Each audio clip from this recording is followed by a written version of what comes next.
Bonjour, aujourd'hui nous allons parler de la gestion de la douleur. J'ai mal. Aïe, j'ai mal, tabac.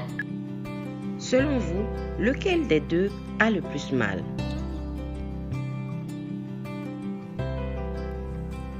Erika, j'ai trouvé, c'est la dame. Mais non, voyons, c'est le monsieur qui a sacré.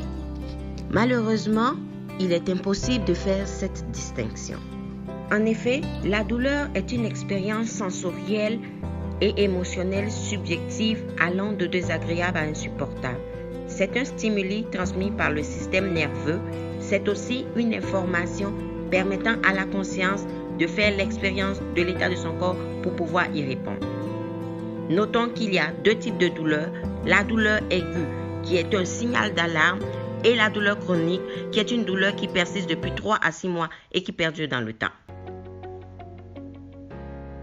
Gérer donc la douleur revient à évaluer le verbal selon la méthode PQSTU, le P pour ce qui provoque la douleur et ce qui permet de la pallier, le Q pour la quantité et la qualité de la douleur évaluée avec des échelles, le R pour la région où se trouve la douleur et sa zone d'irradiation, le S pour les symptômes présentés par le patient, le T pour la durée de la présence de la douleur, le U pour l'understanding, la compréhension du patient de ce qui provoque sa douleur.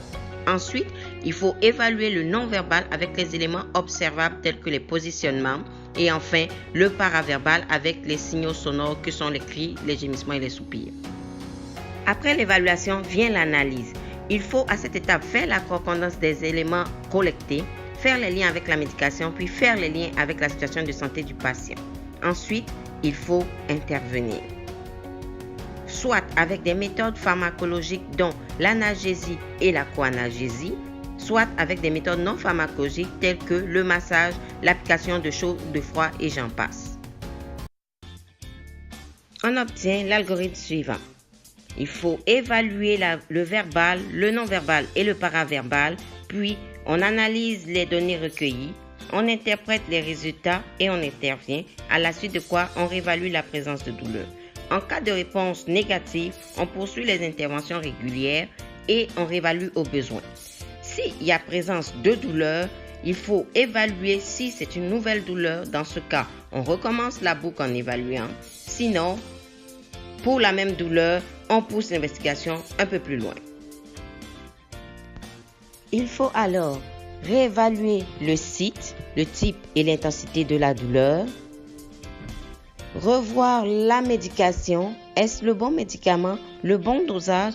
A-t-il besoin d'une coanalgésie? Vérifier si le médicament a été administré. Était-ce le bon dosage? Aux bons intervalles? A-t-il besoin d'entredoses? S'assurer que la médication a bien été prise. Vérifier enfin l'absorption du médicament, la présence de vomissements, de subocclusion. Est-ce que le site sous-cute était intact? À la suite de quoi, il faut résoudre le problème si possible et noter l'intervention au PTI. Sinon, il faut appeler le médecin pour avoir une nouvelle prescription. Ensuite, il faudra intervenir tel que prescrit, puis réévaluer la douleur. En conclusion, il faudra évaluer la douleur, analyser les données recueillies, intervenir selon les différentes méthodes et action. Laissez du temps à l'intervention de faire effet et réévaluer.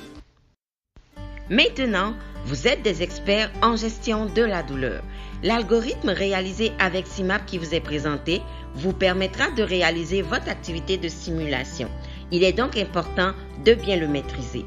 Pour plus de détails sur la gestion de la douleur, consultez vos livres obligatoires du cours cités dans les références. Merci de votre attention et bonne simulation.